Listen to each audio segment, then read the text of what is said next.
Tanya Collins, Golden Nuggets of Managing State. This is episode 112 on Alternative Health Tools Podcast.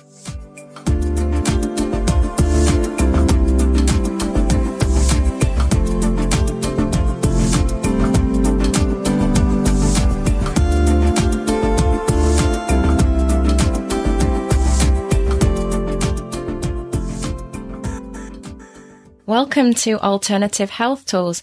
I'm Lisa Victoria and I'm your co-host from the UK. And today we are talking about golden nuggets on managing state. We are with the wonderful Tanya Collins, transformational coach. I'm so excited for today's session. We're going to be talking about harra and energy. We're also going to be looking at peripheral vision and the impact that this can have on our stress response. We're also going to look at language and self-talk, and we're going to talk you through a demonstration so you guys listening can get involved with us. And then we're going to leave you with some daily practices on managing state. So I'm so excited for this podcast. Thank you, Tanya, for joining us. I'm really looking forward to all the tips and the demo that we're going to share with the listeners today. So welcome. Oh, thank you so much for inviting me, Lisa. I'm very excited to be talking to you too, and I'm incredibly honoured to be asked. So thank you so much. Oh, you're very welcome. So for the benefit of our listeners out there, can we just share a little bit about the work you do and why you do it, and maybe a bit of your background?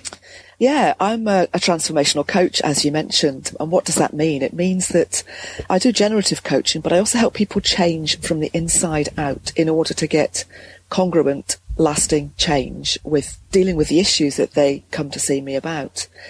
And it has, I guess I've had a bit of a potted history that has got me to this point. But looking back across my working life, there's been a golden thread running through most of my working life, and that's been about people. And I discovered in my early 20s how much I love working with people. And I quite love working with challenging people as well. So initially, I started off my working life after what I would call my pet shop school days type work. I ended up working in science. So I did my degree in physiology and ended up doing some postgraduate work while I was working within the university where I did my degree. And whilst I was doing the postgrad work, I became a warden in a hall of residence. And that was welfare and discipline of students, looking after them in a pastoral capacity. And I loved it because I was up half the night dealing with fighting students or whatever else was going on in the halls. And that was a wide range of stuff. There's some stories there, I can tell you. But yeah, so it's just a simple quick one is I was doing some rounds once and I found that somebody had brought a tree into their bedroom, and I had to tell them to go take the tree back out to where you found it and replant it, please. Wow. And I will come back and reinspect. Now that was a simple, funny one, but there were lots of stories from there. But during that work, I discovered that I loved working with people, and that the science was great, and it has given me a phenomenal grounding in lots of other things that I might refer to. The people really floated my boat. When I left science, and there's another story behind that another day, I ended up working in America in a social service support agency with adults who were quite mentally disordered and quite violent. They were non-verbal. So I learned a lot about interpersonal skills, watching for triggers, dealing with difficult behaviours, being quite challenged by their behaviours. And that was phenomenal. And it was a testing time. It was a learning time. When we came back to the UK, I ended up applying for the prison service, but in between times ended up working with a regional charity running personal development programs for socially excluded young people, kids on the edge of being referred to the youth offending teams, or some schools would be referring kids to us. And essentially we were helping them develop their interpersonal skills by giving them tasks, but it wasn't task-based. It was more about coaching and mentoring with groups of volunteers who were trained to do that. And that, again, also built on lots of the rules-based stuff that I needed to be aware of. This was in the UK, so everything from health and safety to safeguarding, dealing with difficult behaviours, dealing with young people, violence. There was all kinds of stuff in that mix as well. But working in the third sector, because it was a British charity, which is still going, actually, a charity called Focus. Wonderful. A great little charity. And I was very fortunate to get into the prison service, where the biggest chunk of my career has been.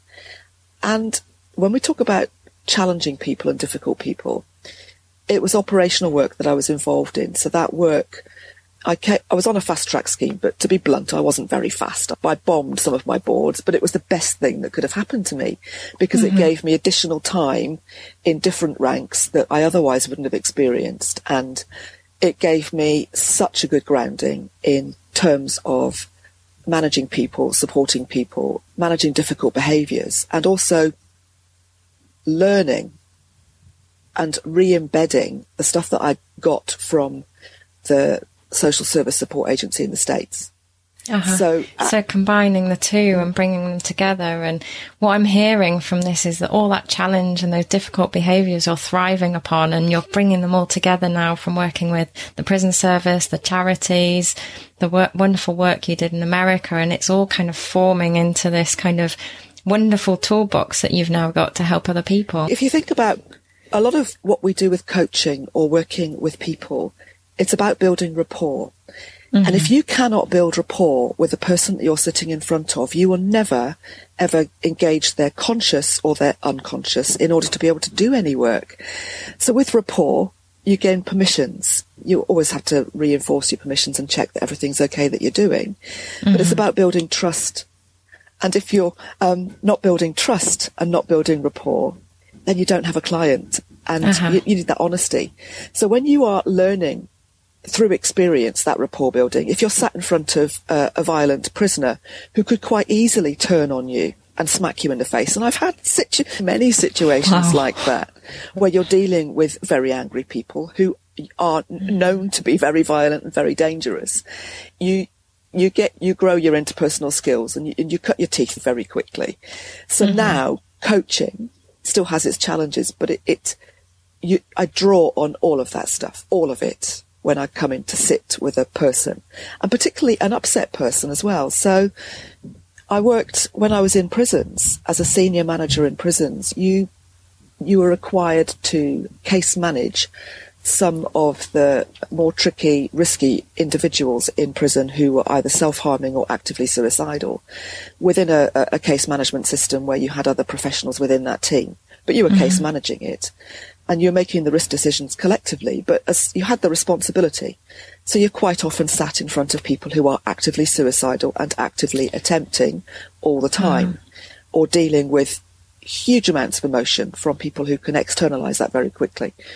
So when I sit with people, I've managed risk, I've managed tears, I've managed anger, and I still do that. But with the general public, it is generally a lot softer. Yes, I can imagine.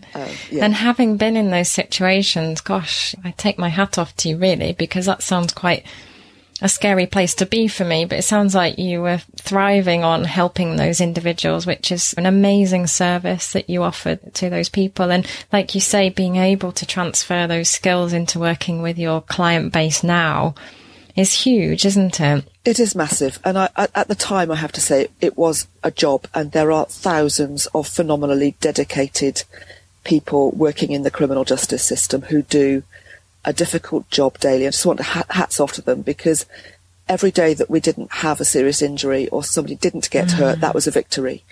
And the amount of lives that people save whilst in certainly prisons I can talk of on a daily basis that never get the recognition. It is phenomenal work that people do. But yes, you're right. I thrive on people and I thrive on challenging situations. So yeah, it's part of my DNA now, I think. And given what's going on in the current climate, while we're recording this podcast, we're in the midst of a global pandemic. Yeah. And especially here in the UK, we are back into our second formal lockdown. Yeah. And talking about challenging situations and managing state, it's quite pertinent now, probably even more so than ever. In this podcast, we're going to share some of your wonderful insights and tips and tools on managing that state and help people across the globe, because it is a challenging time for a lot of people. It's hugely challenging, and quite often people have... So when I'm working with clients, I will quite often talk about their emotional pot. And if we've got stuff from our past that we've all gathered a bit of baggage here and there, and some people have got a little bit more baggage depending on their own life experiences.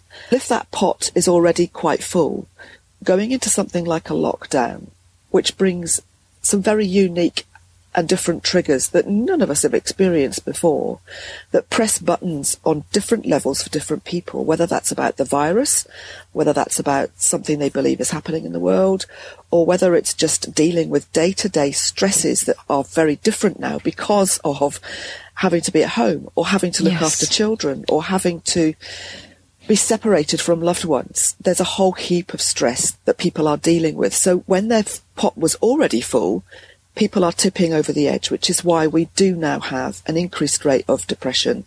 There's been a way increased rate of suicides, and there's a devastating impact of the lockdown itself. We can't underestimate that. We cannot underestimate that. And even if people are listening to this podcast in years to come and we're not in a global pandemic, it is managing that pot and that state, isn't it? Managing your state, because there's points in our lives that do tip us. That pot gets really full and then it can tip us over the edge. And that comes to different people at different stages of their life, depending on what events are happening. We're all in the same boat at the minute with the global pandemic, because stress levels are increasing for many people at the same time. But throughout life, they can increase and decrease, can't they? So it's wonderful using these tips and tools that we're going to share with them today. It can be applied at any point in their life. Yeah, absolutely. And I'd have to say that all of us get triggered. All of us have felt some emotions. I'm not going to name them because that will start activating it in people's unconscious and conscious. But when we're feeling emotions that feel quite heavy for whatever reason, we can all be tipped into that. We're all human. We've all got learnings. And you're right, every single one of us will tip into that space at some point. Not necessarily dropping into depression, but even if you have a response that then generates a behaviour that's unhelpful for you, that doesn't serve you, or an emotional response that's too big, that blows, that then creates unhelpful consequences. We've all had that. All of us had that. Yeah, and it's experiencing those negative emotions, isn't it? And knowing how to deal with them and how to process them to get back into the positive emotions. Yeah, absolutely. So if this is resonating with anyone out there, definitely stay with us, because we're going to be doing a demo a little bit later on. So that'll be a very good practical exercise for people to do whilst listening to the podcast. So where should we start? Should we start with harra and energy? Because I'm curious to know more about. Okay, first off, my disclaimer is a lot of this I've learnt along the way, from books, from people, from mentors, from trainers. I'm not an expert in any of this stuff. However, I can give you some information that you can go and look at later on and try for yourself. But we are energy beings. We're made of energy. And whether or not you believe it, we have energy centers in our body. Some people might know them as chakras. Now, if you think of your second chakra, your second one, which is your sacral chakra, it's located just below your belly button. What's really interesting about this, I got taught this by one of my trainers in 2008 initially, actually. It's the center of our power. So it's a huge power center. And when we start to move our energy, and when I say move our energy, I'm talking about placing your attention. And when I say place your attention, I mean imagine as well. So imagination is placing attention. So whenever you imagine something, you're putting your energy on whatever you're imagining. So even if I say place your attention on the imaginary apple in front of you, if you imagine an apple in front of you, you've got an energetic apple in front of you. It's all words, but it all means the same thing.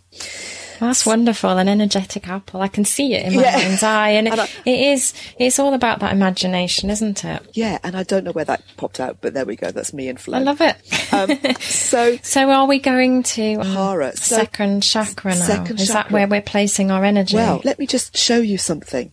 When we have our energy and when we have our attention or our awareness or our imagination in that space just below our belly button, we actually effectively energetically change our center of gravity and we become more stable.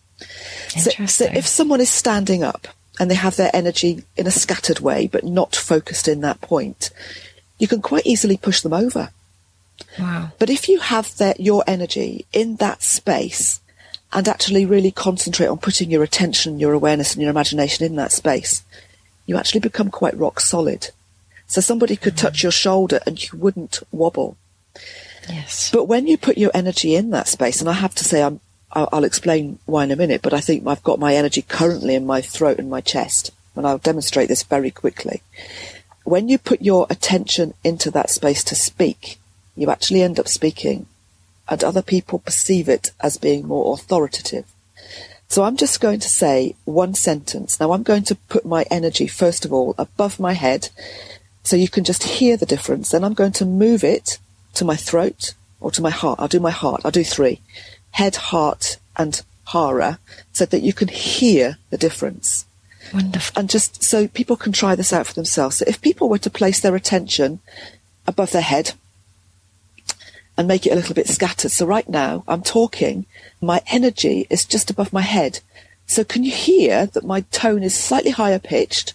Everybody has different ways of intonating words, but my tonality is a bit more higher pitched and a little bit more breathy. It just feels a little bit looser. Does that make sense? Right. Yeah, it makes total sense. Now I'm going to put my attention into my heart. So I've now put my attention into my heart. And I'm going to speak for a couple of seconds while I just keep my attention in my heart. The quick brown fox jumps over the lazy dog. Now can you hear the tonality has shifted down? It's massively shifted. It's kind of a more deeper, more connected tone. I need to breathe my harra back down. So I'm going to just take a deep breath and I'm going to imagine my little mini me moving down my body, inside my body, and I'm going to bring it down, but I need to breathe to do it. So just bear with me a sec. So as Tanya's breathing, she's moving her energy right down to her second chakra, which is just below the belly button. So we've gone from the head to the heart, and now we're moving our energy down to below our belly button. I'm finding it's stuck in my heart, actually. I can't get it. I love it. Right, hang on a sec. So this is real time. So you might find that you can find that your attention sticks somewhere. It's come back up to my throat. Did you hear that? So my tonality's changed again. And this is wonderful in terms of how energy works and how it can work throughout the day and change throughout the day. Are you there? Absolutely. Brilliant. So now, I can hear it. So now my attention and my awareness is in my harra, which is just below my belly button. So I'm now speaking from my harra. So if you imagine somebody is standing on stage now and speaking from this place, can you hear the difference? It feels very grounded. It feels very solid. And that's the feeling that you also get through your body when you keep your energy here. What's also interesting about this point here is that whilst you have your attention and you keep it in this space, you are likely to find that your internal head chatter switches off. So this is why it's also a really nice space to be in. It provokes a calmer energy, doesn't it? I can feel it. I'm focusing, I'm imagining it's like that apple that we were talking about on the desk in front of me. I'm now visualizing my energy just below my belly button, and I'm visualizing my mind's eye is going to that spot. Yeah. And as I breathe into that, I just listening to you then, I think my energy's just shifted, but just listening to you when you were describing that, I just felt really calm. Yeah. And that negative chatter, it calms right back down, doesn't it? Yeah, and this sometimes takes practice, as I've just demonstrated. Sometimes you can't get there straight away. But when you really, and I'm just deliberately now keeping my energy down there, my internal chatter has switched off. I feel softer. My energy's changed. We're going to come back to energy in a second with our heart energy as well. What a wonderful thing to do. And that we can practice that any time of the day, can't we? Whether we're seated before we get up in the morning is probably a good practice to get into that space and that energy, isn't it? Before we even start our day. Yeah. Start it off on a good foot. And I'll come back to the start of the day in a second when we talk about resources. Amazing. And I've done a lot of work over the years with Reiki and chakras, which I love. But talking about harra, I'd never even, heard it referred to as a harra before. So I've learnt something new today. So thank you. Well, I'm sure I could learn loads from you because Reiki's on my wish list. Oh, well, there we go. We'll share notes offline. Yes, absolutely. Wonderful. Beautiful. So shall we go into that heart space now? Is that our next stop for our listeners? Interestingly, you may people I don't want to teach Granny to suck eggs, and many of your listeners may already know that we have 3 brains. We have our brain, we have our gut brain, and we have our heart brain. And our heart actually has got around about 40,000 little neurites, which are incredibly specialised cells. So our heart brain it's got a power of its own. And you know, as you say heart brain, I've just got goosebumps. It just feels, wow, so powerful. Yeah. Our brain does interact through our senses with the outside world. But our heart picks up on that information quicker than the brain. Now, if your listeners want to look up the Institute of Heart Math, there is a load, and that's based in the States, Institute of Heart Math, MATH. Wow. Now, they've done an awful lot of research on heart-brain coherence and noticing and looking at how our heart responds independently to our brain, but drives the brain's response. So there's lots of studies, and I should have maybe done a bit more reading before I spoke to you about this particularly. It's just popped into my head. But there was some research they did where they had people wired up with their ECG, their heart, and their brain. And they showed people different images, and they were measuring the responsivity between the heart and the brain and which responded first. Wow. So they showed people random images. So some were neutral, some were positive, and some were distressing. And they found that the heart actually responds. I can't tell you what the time limit is, but it responds quicker than your brain does. How fascinating. I've not heard of that study before. I'm sorry I can't quote the details on it, but we can put it in the show notes. We can pop it in the show notes. We'll look it up after and we'll include it in the show notes. But our heart has its own intelligence. It can learn independently. These neurites is a separate brain. It can think independently, and it responds independently, and it drives some of the responses of our brain. How powerful. And because of that, it's our heart that actually taps into intuitive knowing.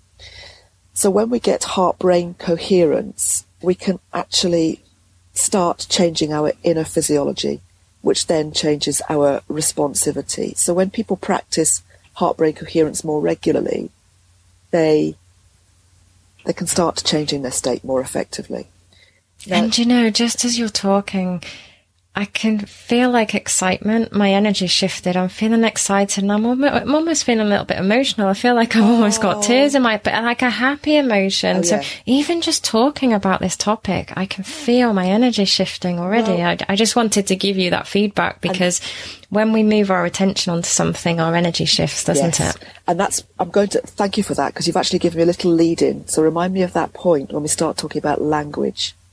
Because every single word I say, whilst you are listening to it with your ears, even if you're pretending not to listen, it goes in and your unconscious is processing it, which is also why I deliberately didn't mention emotional states earlier. I just alluded to them broadly because I'm here to empower at this moment. And what we focus on, we find, don't we? So if we don't mention those words, then we won't find them. No, exactly.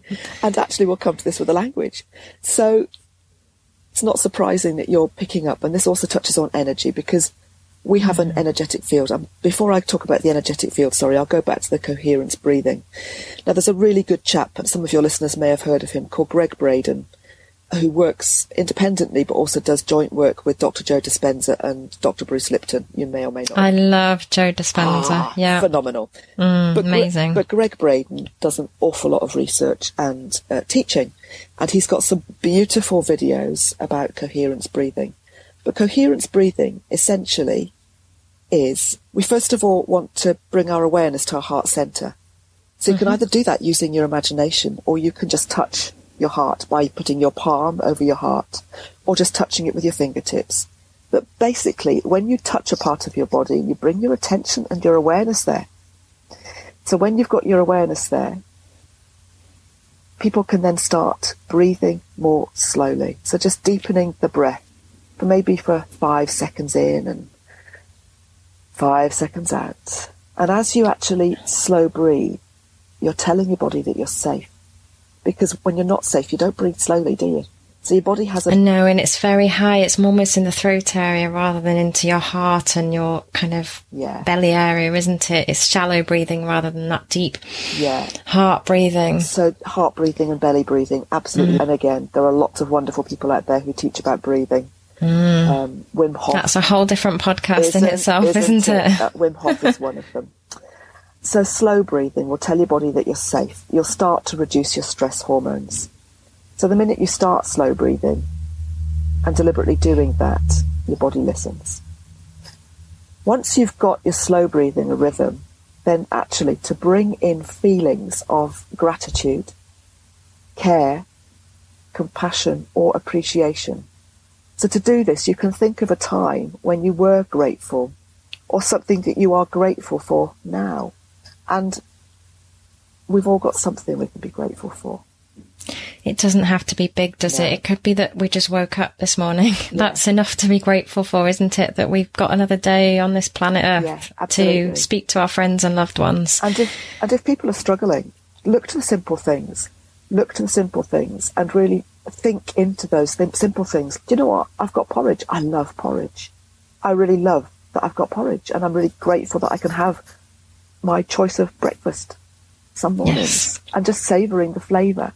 So imagine savouring the flavour, getting into a moment of feeling real gratitude. The trick to this is pulling the feelings in so that you actually really start feeling them on the inside. And if you need to find your favourite memory to do that, whether that's a wedding you went to or the best party or your best mate, whatever it is, feel the feelings on the inside. And it's something you can do on the go, isn't it? Because when you were talking then, I just remembered the other day I went into the bathroom to wash my hands and have a wash and a shower. And when I went into the bathroom, I was running the taps and it was coming out cold. And I was like, it's winter months in the UK. Is my boiler okay? Or has it gone into kind of freeze mode? And I was like, come on, angels, please. Come on, universe. Let the boiler kick in. And then within a couple of minutes, the hot water was running back through and I was like, thank you. And I was feeling really grateful for having a hot water. And in that moment, I just took that step back. It was like in the morning and I just thought, this is something to be really grateful for, running hot water, because I've been in a situation in the past where my boiler's broken. And it's not nice in the winter in the UK when you haven't got running hot water. And I just thought, you know what? I take that for granted every morning when I wake up, that I turn the shower on and I get in and I've got that running hot water. So I just literally caught myself out and I thought, I'm just going to practice being grateful for this for 30 seconds. So as I went about my day, I was just like, wow, thank you for my running hot water. And that was my mantra for the day. And it was just that one little thing. But it's amazing when we practice that gratitude, isn't it? That keeps us more in our heart space rather than our head space, where those kind of emotional states can fluctuate. And actually, when we set our brain on a direction, our unconscious wants to give us more. So I'll come back to the gratitude later.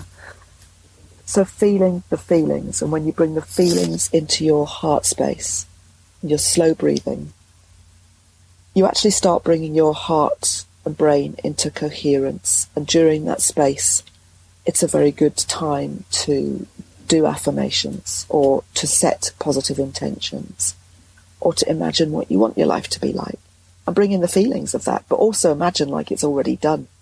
So bring in the feelings of it's already done, even if sometimes it feels like a million miles away. Just imagine it's already done. If you want to use that for your affirmations and your positive visualization, you're moving forwards. It's huge, isn't it? It's and massive. Some people have vision boards. I've got a vision board. Some people have the vision up in their mind's eye. But focusing on the outcome as if it's already happened and having that feeling as if it's already happened, it almost helps manifest it quicker, doesn't it? The whole law of attraction and energy. And that's a whole different podcast in itself. But that gratitude in advance is really important, isn't it? So working from a place of deserving and fulfillment rather than from a place of lack and I don't have it right now. Yeah, and it's interesting because when people are coming from a place of lack, if you are saying an affirmation, you might be saying the affirmation, but you might be feeling the internal discord of not believing it. Now, if people find that they're saying affirmations and they're getting that feeling, there's different things that you can do. So one of them is emotional freedom technique, which is tapping. There's lots of information out there. It's basically like acupuncture without the needles. You're just tapping pressure points. And we've recorded a podcast on tapping, perfect. So the listeners can go back to a previous podcast episode. Perfect. So you can tap that feeling away, or you can change the affirmation, which is a positive statement in the present, an I am statement. Change it to a question, because when you change that to a question, your brain wants to answer the question, and you're setting it up to notice the answer. So instead of saying, I am so happy right now, say to your brain, why am I so happy right now? I've got a mug of coffee. I'm happy. I've got a mug of hot coffee. I'm happy because, and your brain will start noticing things. And this comes down to how we set the brain. And this again will come back to gratitude, because it's actually a fundamental. In terms of energy and law of attraction, our heart is more electromagnetically active than our brain. My understanding is it's got it has an electric signal and a magnetic signal, and the electric signal is about 50 times bigger than our brain, but the magnetic signal is about 6,000 times bigger than our brain. Amazing. So when our spiritual friends talk about auras, that aura is measurable with electromagnetic bits of scientific toolkit. This is what the Heart Institute of Heart Math are measuring and looking at amongst much of their other work. So when you and I are sitting 6 feet apart, and this is also why social distancing is a little bit problematic, I think, in some respects, because when we're in a good space, our electromagnetic field will extend around about 6 feet and it will reach out. We can make it bigger by pushing out positive feelings. But when we feel depleted or down, that field will shrink in closer to our bodies. It doesn't it? And then that whole energy exchange can't happen. And we're talking about social distancing.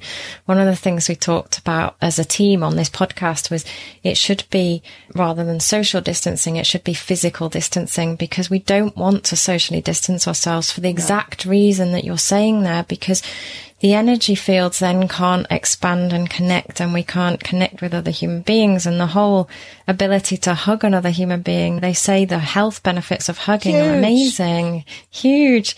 So we talk about it that we're not socially distancing, we're just physically distancing to be able to control this virus at the minute. But that whole kind of physical contact or physical closeness to another human being is massive, isn't it? It's huge. So if you find that you're out and about and you want to extend warmth to people, I deliberately push my energy out. Imagination. Push it out. You're wanting to give someone a metaphorical hug. If you're not able to hug them, a metaphorical hug, and smile, but make sure your eyes are smiling. And clearly people who are exempt or not wearing masks, and I'm not wearing a mask, I make sure I smile. I extend warmth.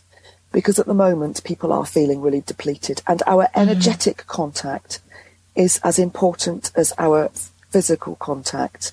Yes. And actually, our physical contact is hugely important. So a lot of what's going on at the moment is that's a different discussion. That's a different discussion. But what an amazing tip for people to be able to do right now, because if they can't hug loved ones, they can virtually hug them by expanding their energetic field, can't they? So that will give them some comfort to be able to think, do you know what? I can't physically touch them right now, but I can touch them with my energy field, and I'm going to put that out there to them. Yeah. Which is very comforting, isn't it? Yeah. And when you look at the work by people like Dr. Joe Dispenza, people like Lynn McTaggart, people like Dr. Bruce Lipton and Greg Braden, when you start looking at quantum energy, and that's a whole different ball game again, isn't it? The quantum field is fascinating because there's so much work about the power of intentionality. So the intentionality, when you marry your intention, when you marry your intention with positive energy, and I'm talking gratitude, care, compassion, appreciation, love. Greg Braden specifically talks about gratitude, compassion, care, and appreciation. He doesn't mention love for a different reason. But when you are sending a positive intention with heartfelt, you have to be feeling that feeling in your heart and sending that intention, energy goes, it gets there. look at Lynn McTaggart and her power of 8 healing. When people get together and they set healing intention with the feeling of gratitude, positive care, qualities of attention, that energy goes. It goes. So, and it travels so fast, doesn't it, when you're connected? So like we were talking about earlier, if you're saying the affirmation but you're not really feeling it, then the energy can't travel in the same way, can it? It's almost like you're just thinking it but you're not feeling that energy. I'm a very good friend, and this is the differentiation between the electrical and the magnetic aspects of the heart, because a very good friend described it this way, and I think she heard this from either Greg Braden or Joe Dispenza. But when you are thinking something, it's the electrical signal. So you send the electrical signal out, but it is the magnetic signal which pulls it back. Amazing. So if you are sending your signal out, if you are thinking that you want something good, but you've actually got a disconnect in how you're feeling about it, the disconnect is actually putting up a wall. So if you imagine it bouncing back from the universe to you, the wall actually stops it getting to you. It's bouncing it back out. It's not. So it's back. almost like putting an item in your Amazon cart or your Amazon basket if you're in the UK, and then not actually clicking process purchase. It's, I'll put it in my basket. I want it, but I actually haven't told Amazon to dispatch it. I've not paid for it and clicked send. Absolutely. And the clicking send is actually put the gratitude, the compassion, the appreciation, the care in your heart, and imagine it is already done, and then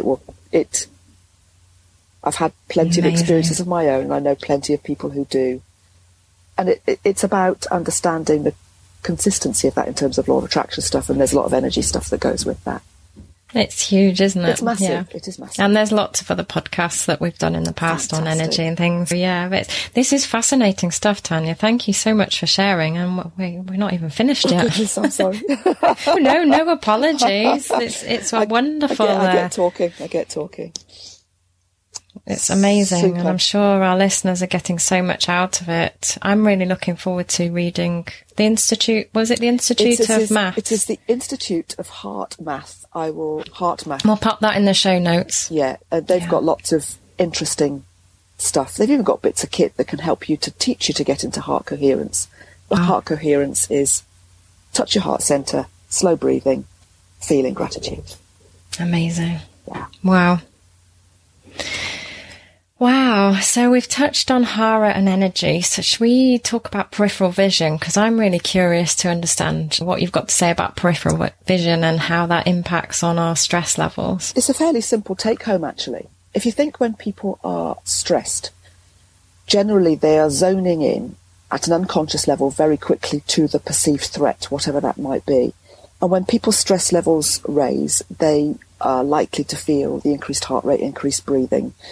And your vision narrows down because it's automatically focusing in on the threat. Whether that was the saber-toothed tiger or whether that is the computer or your boss, you are zoned in on that. And your hearing sometimes shifts as well.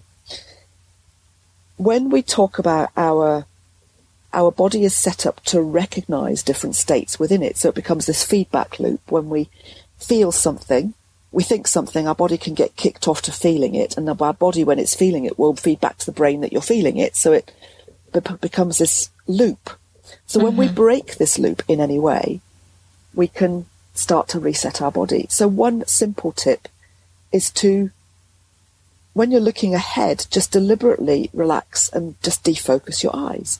So if you're looking at one spot ahead of you and just defocus your eyes, you become aware, although it's not in focus, but you become aware of everything around the edges.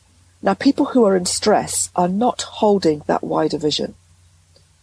It's so true. I've just literally followed you on that exercise now, and obviously I'm looking at you on the screen while we're recording this podcast, and then just softening that focus and that vision. I can now see my vision board. I can see my hot water in front of me. I can see some paperwork to the right.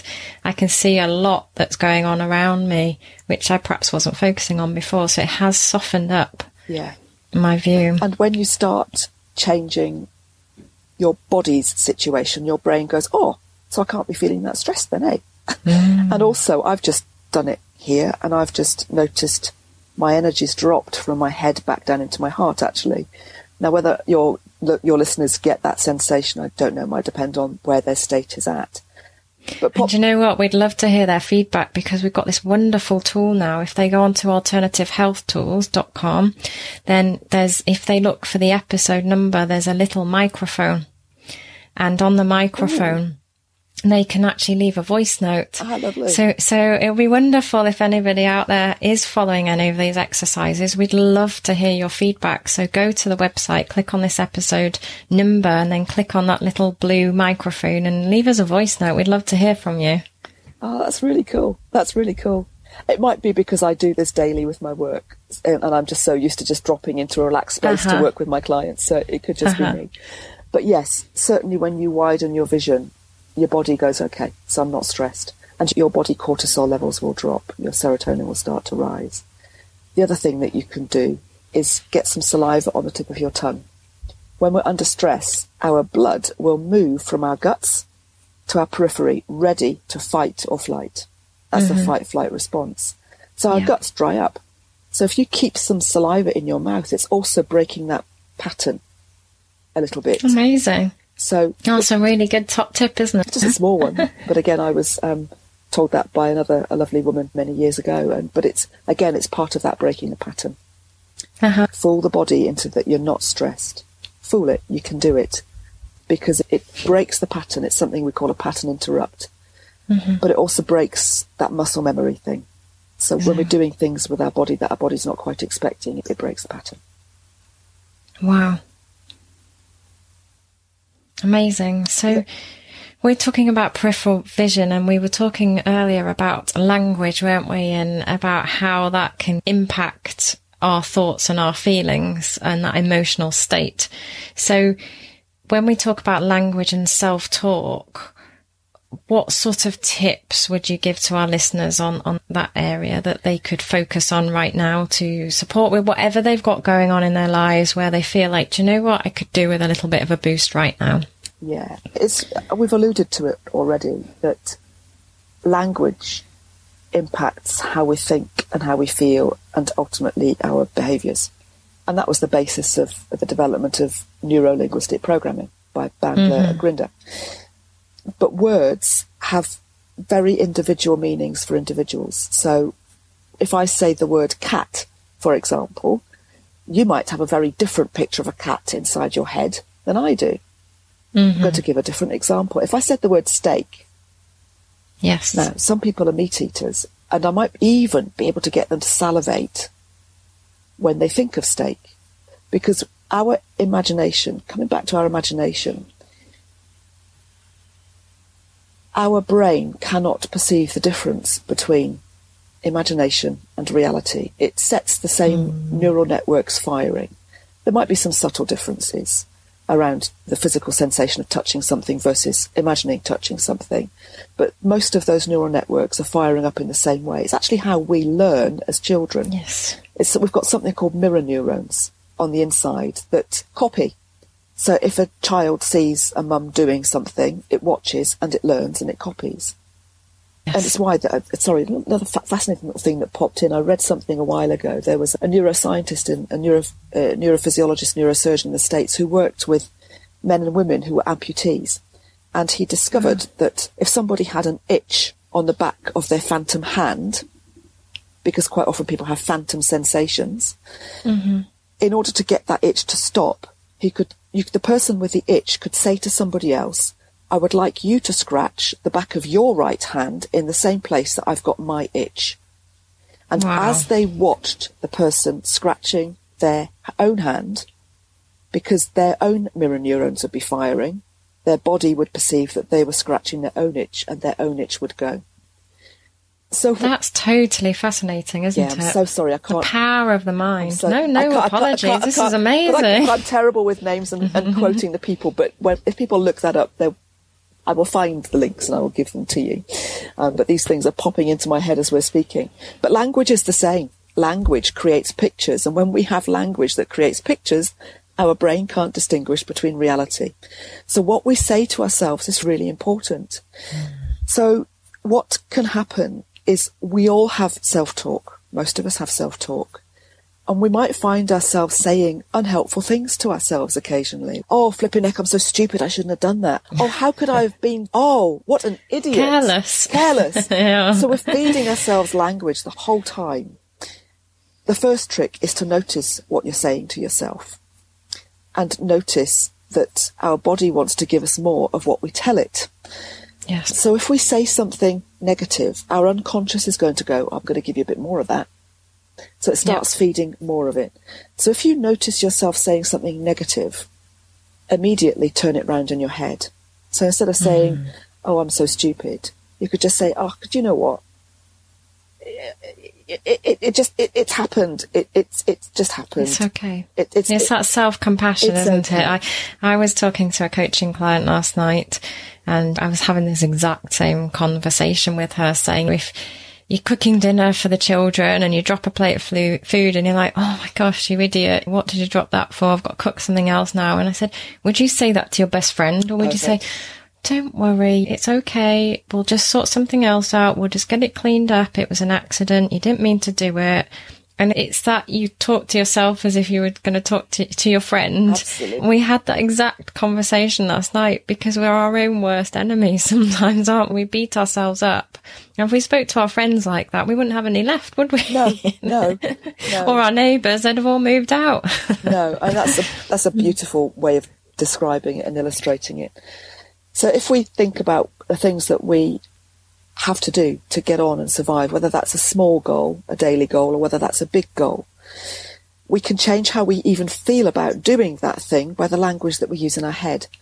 So this quick demonstration, if people want to follow along with it, find a goal, whatever that is, whether that's going out and doing the shopping, and that might be a big step for somebody on a daily basis.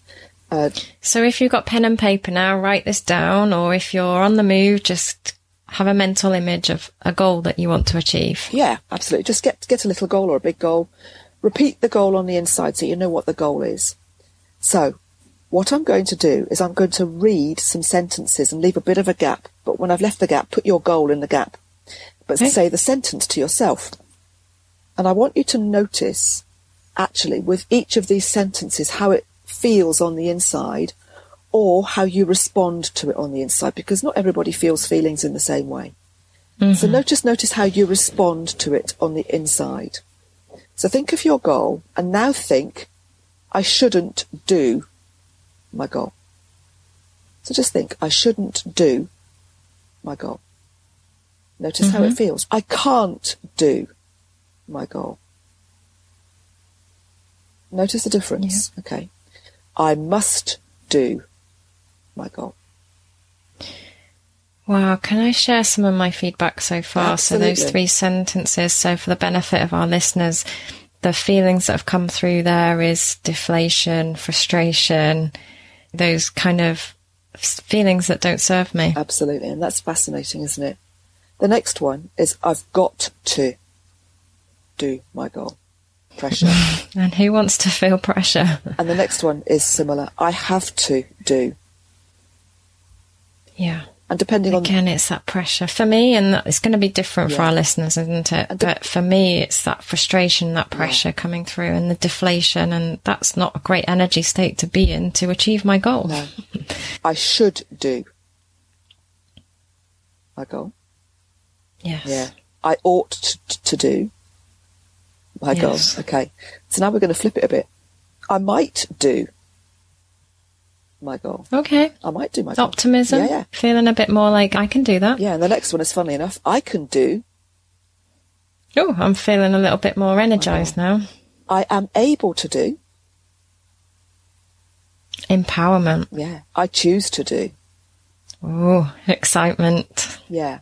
So it's really fascinating that when people have got something to do, even how they're framing that thing in their head, about how they're self-talking around doing that thing, will generate a very different feeling or sensation or awareness on the inside of how they get on and do that. And But the first trick to that, of course, is the awareness. If you don't have the awareness of what your own self-talk is, you can't then It's massive, isn't it? Because just doing that exercise for me, I just picked a goal. And as you were asking the questions or making the statements, straight away that feeling came up. So we know, don't we? But we don't always consciously go there. No. And actually, just to do that exercise, if you've got a goal you want to achieve, or if that's less stress in your life, or if it's a goal to support with reducing stress levels, then do that little mini exercise. It took us no time at all, did it? Yeah. And Sorry. So the benefits of our listeners, can we just repeat those statements so they can capture those again? Can we just run down through them? Okay. I shouldn't do. Mm-hmm. I can't do. I must do. I've got to. I have to do. I should do. I ought to do. I might do. I can do. I am able to do. And I choose to do. Wonderful. The other tag on to that is if it's a task that might be a bit boring, or it's something you've got to do. When you choose to do it, you can also tell yourself what the benefits are of doing it. Yes. Yeah. So I choose to do the washing up, and actually when I've done the washing up, I'm going to have really clear surfaces. Yeah, and it's creating that result and that feeling that you want, isn't it? Because you've got to do the washing up, and actually that got to, it's that uncomfortable, pressured feeling, isn't it? And when I was talking to my coach, she says, change the word got to, I get to do this. And I was actually coaching a client a couple of weeks ago, and I said, I've got a bathroom to clean, but I get to clean the bathroom. I feel grateful that I've got a bathroom. And actually, to make it more enjoyable, I stick my music on, and it's an opportunity for me to listen to my music and enjoy. I get to clean my bathroom. So it's a whole different energy when I'm cleaning the bathroom. And when I take that step back at the end of the day, it's, oh, wow, that's all sparkling clean now. Yeah. And it's that feeling of gratitude for having the bathroom in the first place, but also that sense of accomplishment, rather than seeing it as it's something I've got to do and it's a chore, and not enjoying those wonderful feelings that I get out of doing it when I get to do that job. Yeah, and that fits with the I choose to do. I've heard that before, Lisa, but you've really reminded me of that, and that's lovely. And you're right, the feeling of gratitude, it comes in, doesn't it? I get to, because I have a bathroom. I have hot water in my bathroom that I get to clean my taps, that my hot water comes out sparkling. And it's so important. And also, just going back to environment, actually, you've just triggered a wee thought there. With lockdown, our environment, wherever we're at, is so important. So even just some daily routines about keeping a space clean and tidy will help maintain a better outlook whilst you're in that space. Again, there's lots of research about the impact of environment on mental health. It's massive, isn't it? Huge. It's like tidy desk, tidy mind, tidy house, tidy mind. There's tidy everything, tidy mind, isn't there? And it is that connection where it's that peace and the calm, isn't it? And everybody's level of tidy is different, so... Exactly. It's individual to you. It's how you look at that. My tidy desk is completely different to somebody else's tidy desk. But it's how we feel about that, isn't it? That's the most important thing, is when we look at that. The tidy desk, for me, creating a tidy mind creates that feeling. Absolutely. Yeah. Oh, wonderful. So in terms of daily practices then, what would we share with our listeners in terms of what they can do? Well, do you know what? There's one that's popped out that we've referred to so many times, which is so important, and that's gratitude. Mm-hmm. So when you first wake up, I've alluded to it before, but our unconscious wants to give us what we tell it to give us. So if you wake up and your first thoughts of a day are unhelpful or negative, your unconscious says, if that's what you want to get today, we're going to give you more of that. And it will give you more of that. However, if you set your little filters in your brain slightly differently with gratitude, for the first couple of minutes of your day that you actively go into a mode of gratitude and you think positive things about what you're grateful for, it's helpful to write it down as well, because that also, you're not just thinking it, you're writing it, and you're creating with that gratitude. Yes. So there's two elements to that. You're hardwiring it differently because you're writing it, but also you're creating something that you can refer to on the days where you might not be finding the love on feeling the gratitude, where you can remind yourself of things that you felt grateful for before. So you're doing that too. But the gratitude actually sets our reticular activating system to start noticing the good things. So a wee trick for your listeners, wherever they're sat right now, look around the room that you're in, or whatever space you're in, and just do me a quick favour and count all the blue things that you can see in the room. Yeah. Okay? And now, closing your eyes, and without looking, tell me how many red things there are. Now, that's a bit difficult, isn't it? Exactly, because we asked your brain to focus on the blue. Mm-hmm. You will only notice what you set to notice, and what you notice, you'll notice more of. So when people are pregnant, they might only ever notice other pregnant women. When you buy a Fiat Uno, you might only ever start noticing Fiat Unos out on the road. Oh my goodness, there's another one, and I thought I had the only one in my town. Oh no, there's hundreds of them. I'm laughing here because I was out walking my dog, and my listeners probably know now that I've got a little dog called Lord Louis, and I was out walking him the other day, and he's got a girlfriend called Bella the Beagle, which she's just adorable, and every time Louis sees her, he makes a beeline for her. But we were walking the other day, and there was another beagle, and I said, oh, we haven't seen you before. And this lady said, oh, it's my son's dog, but now we're borrowing her. We keep seeing beagles everywhere. And she said it's really interesting that she said, I'm sure they were all around before, but I just wasn't noticing them. And that's exactly what we're talking about here, isn't it? And that gratitude journal. And one of the things that I love with my coaching clients is I say to them, have some fun with this, because when you do your gratitude journal, what is it that you're grateful for? But mix in, so what we were talking about earlier, mix in what you want to bring into your life that you're grateful for now. Yeah. So if it's something you haven't yet got or haven't yet achieved, so if it's you want to write a book, or you want a new phone or a new car or whatever it is, write it in with your gratitude. I am grateful for my new car, or I am grateful for driving along and it smells amazing. So imagine visualizing being in that car, and the brain then can't distinguish between what's real and what's not real, like you were saying. So actually mixing in what you've got and what you want to bring into your life is a great way to start your day, isn't it, with that gratitude journal? Yeah, absolutely. Absolutely. Yeah, so it's absolutely key critical. Managing energy is huge.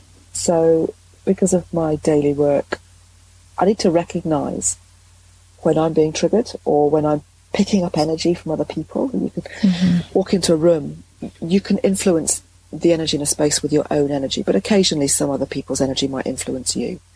So just recognising what that's about and actually having the awareness.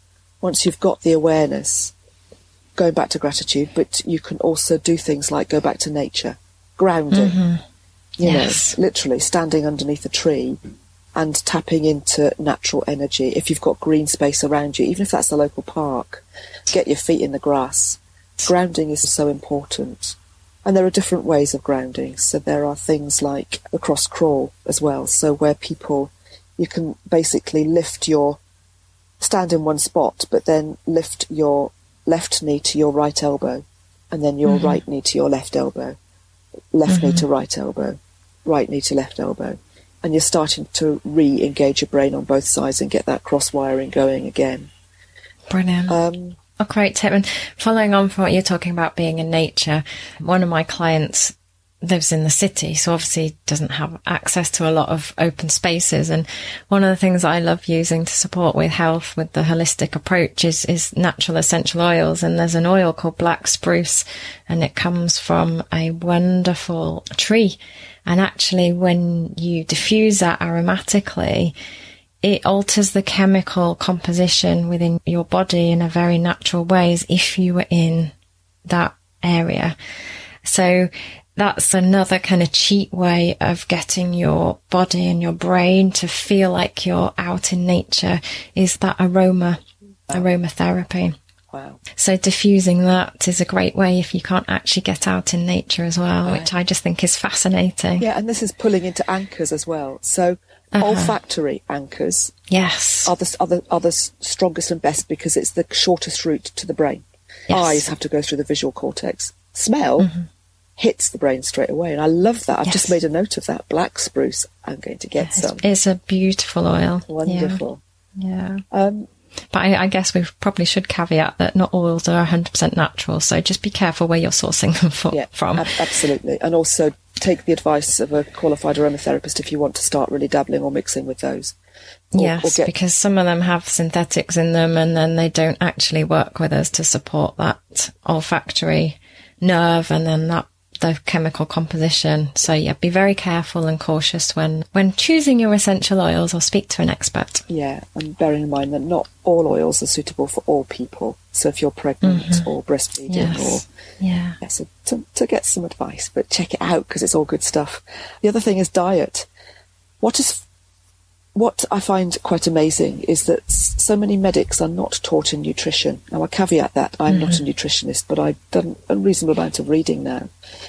But if I don't eat the right stuff, my emotional energy and my physical energy and my mood dips.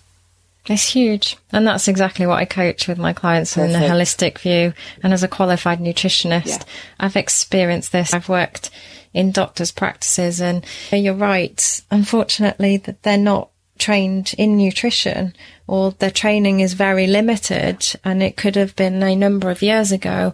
Nutrition is huge. It's like the foundation of our health, really, isn't it? Because if our gut health isn't as we want it to be, then that can manifest in other ways, and it talks to our head brain. We're talking about the three brains and the gut brain. We're talking about the heart brain and our head brain and nutrition. You've hit the nail on the head there. It's a really important foundation of health. So thank you for bringing that up. No, it is absolutely fundamental, and actually nutritional stuff is actually also on my tick list of things that I want to learn more about, because having done the reading that I have, I'd have what you call a layman's knowledge, but 80% of the serotonin, which is your happy hormone, is generated by your gut. And you're absolutely right. If your gut microbiome is not right, it will impact your health. Do you know this little fact, Lisa, that if you take all of your gut microbiome, all the bugs from your gut, and you laid them end to end, that they would reach the moon and back? Wow. I've not heard that one before. And did you also know that if you took all of the DNA from all of us, as in our whole human body and all of the bugs within it, if you took the DNA and you portioned it out, only 10% of the DNA would be human? Amazing. So our gut and our microbiome is huge, and our whole immune system, and I will refer people to contact Lisa, because if you are concerned about your immune system, the first place to tackle that is your diet and your nutrition and appropriate supplements, because soil quality in the UK and abroad at the moment is not so good. So a lot of adults will need some form of supplementation in order to be able to make sure that you have the best prophylaxis to be able to deal with bacteria and viruses. And there's lots of research out there about vitamin C, D3, zinc. So I refer them. And it's huge, isn't it? It's getting the right supplements, isn't it? And I take supplements, and people say to me, but you're a health coach, surely you eat healthily. Yes, I do. But exactly to your point, the quality of the soil, or unless you've got an organic, homegrown vegetable garden where you're not having any chemicals sprayed on them, you can buy vegetables from the shop and they don't wilt or go floppy after a couple of days. Whereas if you actually grow your own in your garden, after a couple of days, they start to go soft and flop. And there's a reason why that difference is there. So I absolutely take supplements because I want to support my health as much as possible. But it's a really great point on the nutrition there. Well, it's huge, because I work as an emotional transformational coach, and I can help people with their emotional pot. I can help people generate different drivers to different behaviours and emotional responses. But if they are still filling themselves up with Coke, if they are not eating enough green stuff, if there's a whole heap of stuff that I can do my bit, but health is holistic. It is absolutely holistic. So if you don't get them all in balance, you're going to be self-sabotaging. And that will help, won't it, towards managing state, which is what we're talking about today. Massively. With that serotonin level. And there are foods Amazing. that you can eat that will boost that. So please talk to Lisa on that one. Hand over to the expert. And the final thing is talking to others, reaching out. I coach people quite often when their emotional pot is full or tipping over to get to a more resilient space. But the first port of call is friends and family. And if you don't have friends or family, then just reach out, find someone, anyone to talk. Even just talking might reduce the burden a bit. It might not solve the problems, but actually reducing the burden, bouncing ideas around, feeling like you're not alone, because I guarantee you are not alone. And even just talking with someone, anyone, is helpful. And if you're finding that your responses are too big to cognitively get through, even with lots of tips and tricks, using EFT, using different language, moving your energy around, as we've spoken about, eating the right stuff. If you're still finding that it's problematic, go and get some expert help. Yes. Because it really is solvable. It absolutely is solvable. And it's that whole negative emotion, that fear of what will people think, or the language, I'm weak, I need help. And it's not. It's like everybody has challenges in life, and it's about supporting one another and having compassion. So if you've got a negative thought that says you can't, you're too proud, just reach out, for goodness sake, because everyone at some point in their life, it's okay to ask for support. It's okay to reach out and talk to people, whether that's a friend or a family member or an expert. There is no right or wrong, but don't think you have to deal with all this on your own. And we've given some amazing tips and tools today. And if that's enough, then fantastic. That's great. But if you do need some more support, then there are experts out there. And Tanya, I can't thank you enough for everything you've shared today. I've learnt so much from, talking to you as well today. So it's a complete honour to have you on our show. And if there was one thing you wanted to leave with our listeners, what would that be? Oh, you've caught me on the hop there. One thing that I would leave with your listeners. Okay. When I first started this work, I started networking. And I went to a networking meeting. And unfortunately, I can't attribute the name to the chap who said this, and I wish I could, but I can't. But he stood up in this networking meeting and he said, I polish diamonds. And everybody's mouth in the room just dropped. And he just looked at us all and said, no, not what you think.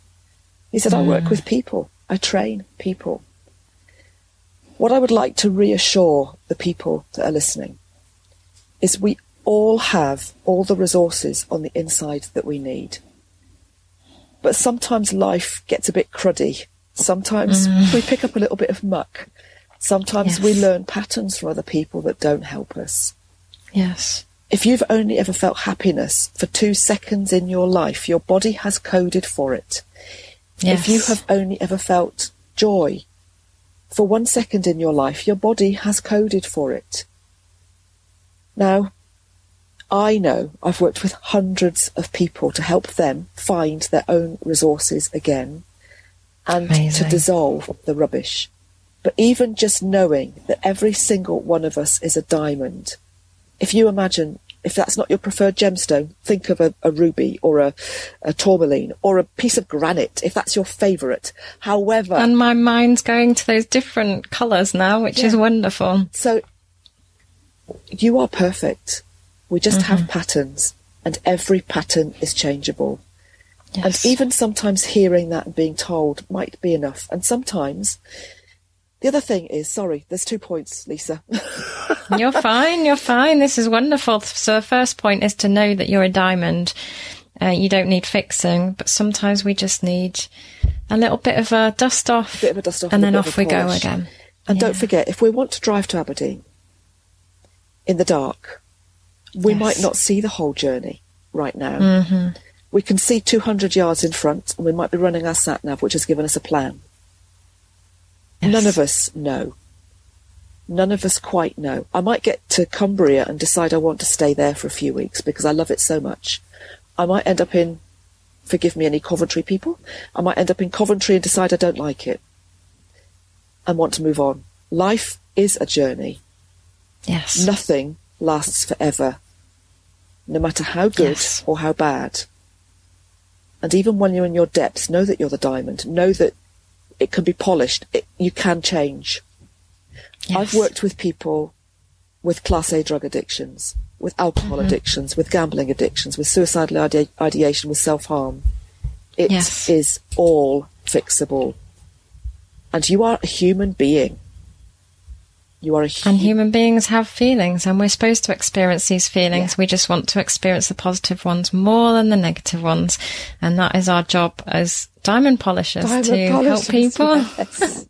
I love that. Wonderful, Tanya. Thank you so much for joining us today. And I love your kind of parting comments for our listeners. That's just so wonderful to know that each and everybody listening to this show is a diamond, and you're not lost, you're not broken. You just sometimes just need to rediscover your true heart voice and start shining again like a bright diamond. I think we'll leave it there for today. Thank you. That's wonderful. Thank you. If anybody does want to get in contact with Tanya, the best place to go to is her website. It's www.creatingcorechange.co.uk. That will be in the show notes, so don't worry about writing that down. She's rebranding at the minute, which is very exciting, but her current contact details are on her website. So thank you so much, Tanya, for joining us. I'm your co-host, Lisa Victoria from the UK, and it's a pleasure to be your host, and I will speak to you all very soon. Take care. Thank you all so much.